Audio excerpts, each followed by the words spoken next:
ভালোভাবে চলুক। হয় ভালো হইতে পারলে তো আমগো এলাকার লেগেই ভালো।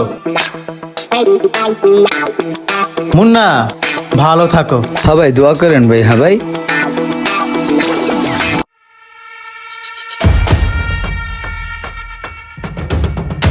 ওরা ভালো হইলে আমগো চলবো। অগরে দিয়েই তো মাইসা আম করে ভয় পায়, কারণ ওরা আমগো লোক। হন ওরে ভিতরে ভর্তি হইব। কি কোন ভাই, কেমনে? কেমনে মানে? তুই কি মগা আসমত? হন আমি কি কই, তুই রোমান ভাইয়ের কাছে যাবি, বুঝছস? এটাই বিস্তারিত ভাই, বুঝছেন? তার মানে আমার ভাই নেতা হওয়ার যোগ্য নাকি? এতদিন পর আমি বুঝলাম যে আমার ভাই আসলে নেতা হইতে পারে। আর মুন্নার ব্যাপারটা যেটা কইছো ওটাই